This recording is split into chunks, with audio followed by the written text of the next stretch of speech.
प्यारे छात्रों, स्वागत है आपका इस कक्षा में। आज हम पढ़ेंगे कक्षा 6 मध्य प्रदेश में चलने वाली संस्कृत की पुस्तक सुरभि, कक्षा 6 का तृतीय पाठ है। और इस पाठ का जो टॉपिक है वो है सर्वनाम शब्दाः भाग 1। तो सर्वनाम शब्दाः, तो सबसे पहले इसमें ये प्रश्न हुआ कि सर्वनाम शब्दाः में सर्वनाम क्या है। तो सर्वनाम यानी वैसे तो इसकी परिभाषा है कि संज्ञा के स्थान पे प्रयुक्त होने वाले नाम को प्रयुक्त होने वाले संबोधन को या सर्वनाम कहते हैं। कुछ भी कह सकते हैं इसमें। तो देखिए, सर्वनाम शब्द भी हम कैसे पढ़ेंगे? पुल्लिंग अर्थात जो पुरुषवाची होंगे, केवल उन सर्वनाम शब्दों को हम यहाँ पे पढ़ेंगे। ठीक है ना। तो देखिए, सबसे पहले क्या है, यहाँ पे लिखे हुए हैं प्रथम पुरुषः सः तौ ते एषः एतौ एते कः कौ के। यहाँ पे प्रथम पुरुष के एक वचन, द्विवचन और बहुवचन में 3 प्रकार के रूप दिए हुए हैं। सह मायने होता है वह एक वचन में, तौ मायने होता है वे दोनों द्विवचन में, और ते मायने होता है वे सब बहुवचन में। इसी प्रकार एषः मायने पुल्लिंग में, इसमें होते हैं पुल्लिंग में जब हम पुरुषवाचक की बात करेंगे। एषः मायने ये, एतौ मायने ये दोनों, एते मायने ये सब, कह मायने कौन, कौ मायने कौन दोनों, और के मायने कौन सब। तो इस प्रकार से जब हम पुल्लिंग में चलेंगे तो ये इस प्रकार से रूप चलते हैं। ये सर्वनाम हैं सारे। ये क्या है? सर्वनाम। सह तौ ते एषा एतौ एते कह कौ के, ये सर्वनाम हैं, संज्ञा के स्थान पर प्रयोग किए जाते हैं। अब देखो, सबसे पहले यहां पे लिखा हुआ है, क्या लिखा हुआ है? सह बालकः, एक बालक है। और चूंकि पुरुषवाची भी है, पुल्लिंग भी है, इसलिए यहाँ पे क्या कहा? सह बालकः, एक बालक है। अब बालक क्या कर रहा है, उसकी क्रिया भी बता रहे हैं। सह लिखति, वह लिख रहा है। तो लिखता हुआ देखो इस फोटो में दिख रहा है, सह बालकः लिखति। अब चूंकि बालक भी है इसलिए अब इसमें बालक जोड़ दिया, सह बालकः लिखति। अब आप इससे समझ गए होंगे, क्योंकि ये बालक है, पुल्लिंग है, इसलिए सह का प्रयोग हुआ। और सह के साथ चूंकि एक वचन है, बहुत सारे बालकों के बारे में अभी बात नहीं कर रहे हैं, इसलिए लिखति आया। इसी तरह अब देखिए, यहाँ पे आपको 2 बालक दिख रहे हैं। कितने दिख रहे हैं? 2 बालक। तो देखिए, तौ बालकौ, तौ बालकौ, 2 जैसे ही 2 हुआ तो तौ का प्रयोग हो गया। ठीक है ना। तौ लिखतः, वे दोनों क्या कर रहे हैं? वे लिख रहे हैं। ठीक है ना। अब जब सर्वनाम शब्द पुल्लिंग में लाएंगे तो तौ बालकौ लिखतः, वे दोनों बालक लिख रहे हैं, इस प्रकार से हो जाएगा। ठीक है ना। कहने का मतलब, अगर इनका कोई नाम होता, जैसे इस बालक का नाम राम है, इसका नाम कृष्ण है, तो राम कृष्ण लेने की बजाय हम सर्वनाम शब्दों का प्रयोग कर देते हैं। ठीक है ना। उनका अलग अलग नाम लेने की बजाय हमने कह दिया तौ लिखतः, मायने वे दोनों लिख रहे हैं, तो तौ इसमें सर्वनाम हो गया। ठीक है ना। अब देखो, इसमें बहुत सारे बालक आपको लिखते हुए दिख रहे हैं। ते बालकाः, वे सब बालक हैं। ये सब कौन है? बालक हैं। ते लिखन्ति, अब वे क्या कर रहे हैं? लिख रहे हैं। देखो ये चार लिख रहे हैं।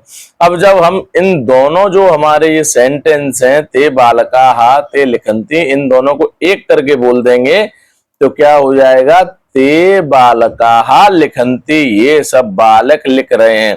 तो इससे आपको स्पष्ट हो गया कि एक वचन, द्विवचन और बहुवचन। एक वचन में सह का प्रयोग होता है, द्विवचन में तौ का प्रयोग होता है, और बहुवचन में ते का प्रयोग होता है जब हम पुल्लिंग की बात करते हैं।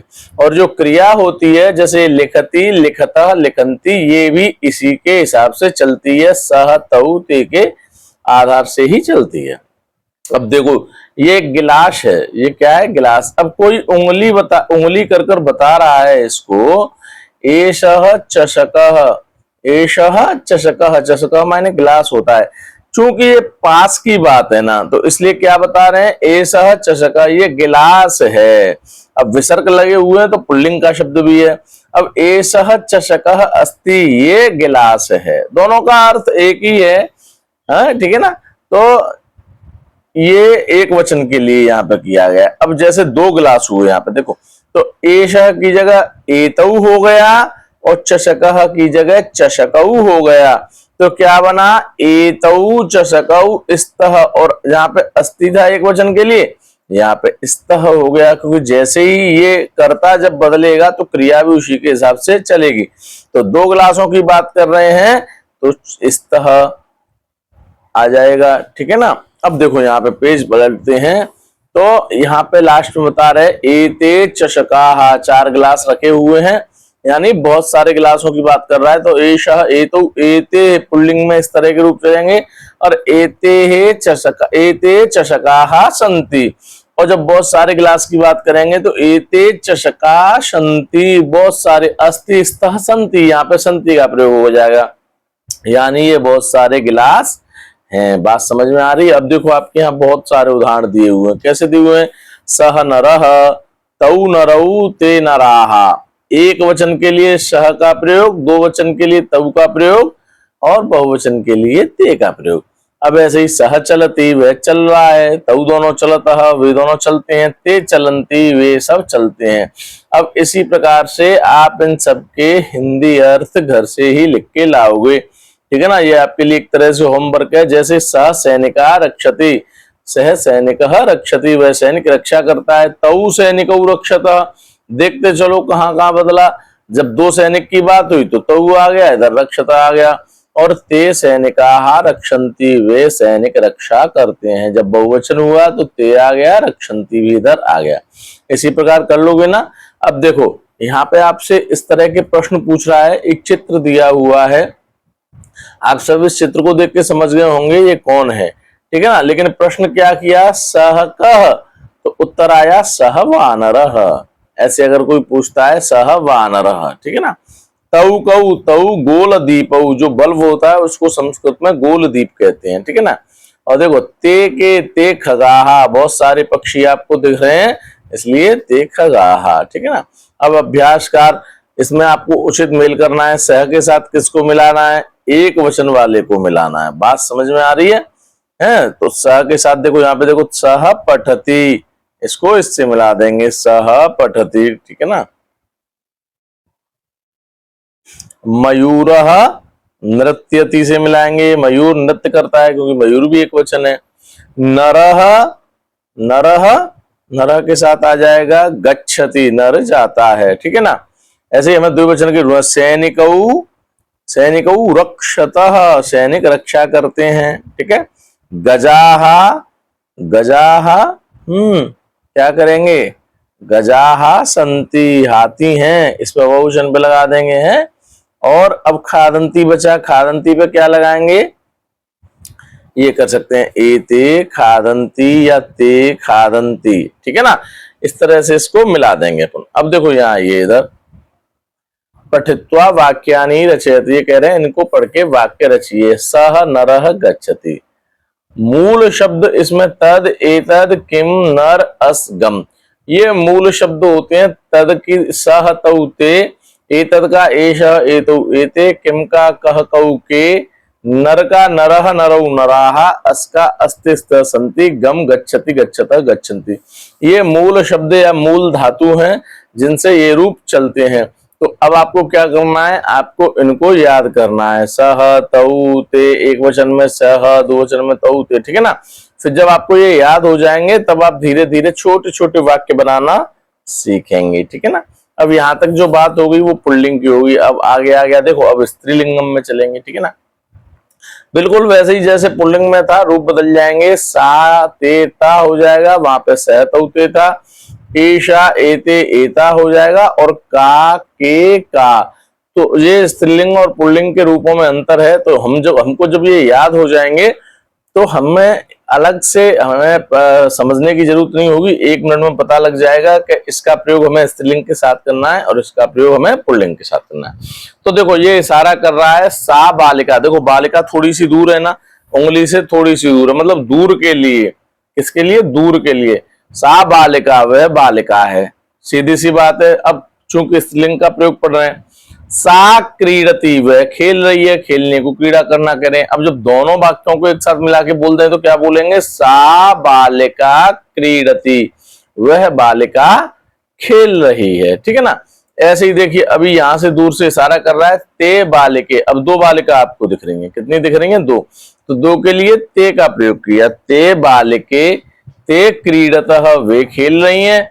अब जब दोनों को मिलाएंगे तो ते बालिके क्रीडतः, वे दोनों बालिका खेल रही हैं। यहाँ पे क्रीडती था एक के लिए, क्रीडतः हो गया दो के लिए। अब ताह बालिका, देखो बहुत सारी बालिकाएं हैं, वे क्या कर रही हैं, ताह क्रीडंती, वे खेल रही हैं। तो जब लास्ट में चलेंगे तो क्या हो जाएगा, ता बालिका क्रीडंती, वे बालिका खेल रही हैं। तो सा ते ताह, इस प्रकार से हमें ध्यान रखना है, ठीक है ना। अब देखो स्त्रीलिंग में बता रहे हैं तो थोड़ा सा अब ये पास आ गया, पास दिख रहा है आपको, तो क्या बोलेंगे, एषा पेटिका, ये पेटिका है, ऐसा पेटिका अस्ति, ये पेटिका है, एक ही बात है, ठीक है ना। अब दो द्विवचन में चलेंगे तो एते माले, ये माला है, एते माले स्तः, इसका भी अर्थ वही हुआ, ये माला है, ठीक है ना। एते का प्रयोग हुआ द्विवचन के लिए, यहाँ पे स्तः आ गया। अब देखो एताहा महिला, बहुत सारी महिला आपको दिख रही हैं, ठीक है ना। फिर बता रहे हैं एताहा गायंती, ये गा रही हैं। अब जब दोनों को एक साथ में लिखेंगे तो कह देंगे एताहा महिलाहा गायंती, गायंती माने बहुत सारी महिला गा रही हैं। इस प्रकार से आपको सबसे पहले इनके रूप याद करने पड़ेंगे, तब थोड़ा सा आप अच्छे से समझ पाओगे, ठीक है ना। सा घटी, अभी थोड़ा सा देखो दूर हो गया, दूर के लिए सा का प्रयोग कर रहे हैं, सा घटी अस्ति, वह घड़ी है। ते द्रोण्यऊ, ये दोनों क्या है, जिसको इंग्लिश में कहते हैं डस्टबिन। ते द्रोण्यऊ, इस वो दोनों, ये दो के लिए जब प्रयोग किया तो दोनों की बात कर दी, ठीक है ना। ताह लेखन्य, और जब बहुत सारी लेखनी आपको दिख रही हैं तो ताह, ता लेखन्य संति, बहुत सारी लेखनी है। इस प्रकार से स्त्रीलिंग में प्रयोग चलते हैं। सा बता रहे हैं, देखो सा ते ताह एक वचन, द्विवचन, बहुवचन। एषा एते एताहा, का के का, सा छात्रा ते छात्रे ताह छात्रा। अगर आप इसको भी याद कर लेते हो ना तो आपको एकदम से बिल्कुल समझ में आ जाएगा कि कौन सा एक वचन है, कौन सा द्विवचन है और कौन सा बहुवचन है। प्रश्न पूछ रहे हैं यहाँ पे, ऐसा का, ऐसा लेखनी, एते के, एते पुस्तके, और एताहा का, यहाँ पे हमने पढ़ा था ना, एता घट्यः, घटी का बहुवचन का रूप बन जाएगा एता घट्यः। अब हम आ जाएंगे, उचित मेलन करना है, ठीक है ना। तो सा क्या इसमें आ जाएगा, देखो एक वचन का प्रयोग है, कुछ भी कर सकते हैं। सा हसती, सा गच्छति। अब ये आप खुद अपने हाथ से करोगे तो ज्यादा अच्छा रहेगा, ठीक है ना। पठित्वा वाक्यानि रचत तद, ये इनको पढ़ के एक वाक्य रचना करते हैं। सा खेल, सा क्रीडति, सा चलती, सा गच्छति। इस प्रकार से एक वचन, बहुवचन, द्विवचन, ठीक है ना। अब देखिए अब नपुंसकलिंग की बात करते हैं। अब नपुंसकलिंग में कैसे रूप चलते हैं, तत् ते तानि, तत् मायने वह एक वचन, ते मायने वे दोनों द्विवचन, तानि मायने बहुत सारे। अब जब थोड़ा पास चलेंगे तो एतत् एते एतानि, एतत् वही अर्थ तीनों के वही हैं, किम का कौन, के का कौन दोनों, और कानी का कौन सब। बिल्कुल समझ में बात आ रही है। अब देखो यहाँ पे कह रहे हैं, थोड़ा सा दूर से बता रहे हैं तो कह रहे हैं तत् पुस्तकम, वह पुस्तक है, मान एक पुस्तक है। तत् अस्ति, वह है, तत् पुस्तकम अस्ति, वह पुस्तक है। तत् का प्रयोग किया और एक वचन के लिए अस्ति का प्रयोग किया, तो तत् पुस्तकम अस्ति। नपुंसकलिंग में हम चल रहे हैं, ठीक है ना। नपुंसकलिंग पुल्लिंग हम पहले वाले पार्ट में अच्छे से पढ़ चुके हैं। अब देखो जैसे ही यहाँ पे दो पुस्तक हुई तो ते आ गया, यहाँ पे एक के लिए तत् था, यहाँ पे ते आ गया, ते पुस्तके। अब पुस्तक की जगह पुस्तके हो गया, क्योंकि पुस्तके भी तो रूप बदलेंगे। जैसे ही दो रूप में तो पुस्तकम, पुस्तके, पुस्तकानि। तो अब दो के लिए ते पुस्तके, ते स्तः, और ते पुस्तके स्तः। इस प्रकार से दो के लिए। ऐसे ही तानी पुस्तकानि, ये बहुत सारी पुस्तक हैं, ठीक है ना। यहाँ भी बहुवचन आ गया, यहाँ भी बहुवचन आ गया। तानि संति, तानि पुस्तकानि संति, बिल्कुल ये बहुत सारी पुस्तक हैं, ठीक है ना। अब देखो थोड़ा पास से इशारा कर रहा है। एतत् व्यजनम, एक पंखा है, व्यजनम कहते हैं पंखे को। व्यजनम भ्रमति, व्यजन भ्रमति माने पंखा घूम रहा है। अब जो लास्ट में चलेंगे तो क्या बना, एतत् व्यजनम भ्रमति, ये पंखा घूम रहा है, ठीक है ना। ऐसे ही देखो दो के लिए जब चलेंगे, एते व्यजने, ये दोनों पंखे हैं, व्यजने भ्रमतः, देखो यहां से यहाँ रूप चेंज हो गया, ठीक है ना। एते व्यजने भ्रमतः, एते व्यजने भ्रमतः, दो पंखे घूमते हैं। एतानी व्यजनानी, ये बहुत सारे पंखे हैं। अब व्यजनानी भ्रमंती, अब देखो भ्रमंती आ गया, व्यजनानी आ गया, इस प्रकार बहुवचन में एतानी व्यजनानी भ्रमंती, बहुत सारे पंखे घूम रहे हैं। तो आपको क्या करना है, सबसे पहले थोड़े थोड़े रूप याद कर लेने हैं, जिससे आपको प्रॉब्लम नहीं होगी। और ये उदाहरण आप देखिए, तत्फलम ते फले तानी फलानी, तत् ते तानी फलम फले फलानी, इस प्रकार से आपको ये रूप याद करने हैं। तो आपको छोटे छोटे वाक्य सारे समझ में आ जाएंगे, ठीक है ना। अब देखो प्रश्न पूछ रहे हैं, तत् किम, एक के लिए तो तत् वायुयानम, ते के जैसे दो जाजू है तो ते वायुयाने, ये वायुयान के भी रूप इसी के हिसाब से चलेंगे। तानि कानि तानि पुष्पाणि, ठीक है ना।